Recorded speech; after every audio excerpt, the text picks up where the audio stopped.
Find me a pro-Hamas, anti-Israel protest in America that has anyone carrying an American flag. If you've been paying attention, you'll notice that a lot of the pro-Palestine and pro-Hamas demonstrations in the West are unpatriotic. If you go to Canada, or you go to America, you go to Britain, you'll never see the country of origins flag at those protests, at those, gatherings. And that's because it's not just about Israel. It's also about bringing down the entire Western world. And so the great Douglas Murray pointed this out on the Dave Rubin Show. Worth a watch. Check out this clip.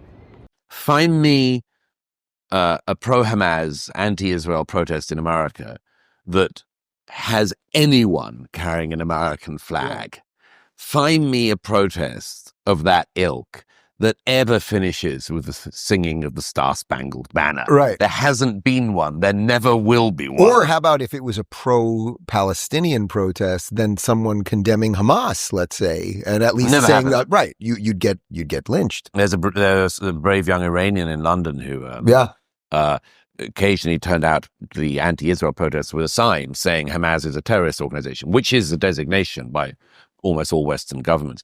And every single time the pro-Palestinian protesters attacked him physically. And that should tell us something about this movement. But just to go back to this thing, nobody who does those anti-Israel protests is pro-American. Mm-hmm. They're not. In the same way that you'll notice that the pro-Israel protests that do sometimes happen, the pro-Israel rallies that have happened occasionally in America and elsewhere, they're always filled not just with Israeli flags, but American flags. And if you go to any of the small number of pro-Israel rallies in, say, Britain, they all finish with, they always have, Israeli flags and British flags, and they finish with the singing of Hatikva, the Israeli national anthem, and the singing of God Save the King. It is impossible to conceive of a pro-Palestinian protest finishing with the singing of God Save the King. That tells us something. That tells us something. In fact, maybe it tells us everything. These people hate Israel first, but they hate America and the rest of the West next. And they're coming for the rest of us next. And therefore, we should decide whether we have a benign and tolerant attitude toward these people or not. And I think we should not have a benign attitude towards them, and we should not be overly tolerant of them either. Douglas Murray said it best. This isn't about a Jewish state. This isn't about Israel versus Palestine or freeing the Gazans, ending the occupation. This is about a global end to the occupation. And this is about people that want to see Palestine where they live. They don't want to free Palestine just in Gaza. They want to free Palestine everywhere. And they prove it with their actions. You saw what they did when Netanyahu went to D.C. They started burning American flags.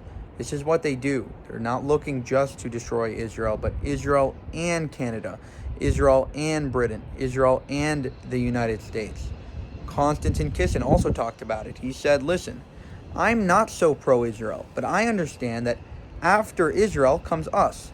After Israel is going to be every single democratic nation and country that exists. It happened in Iran.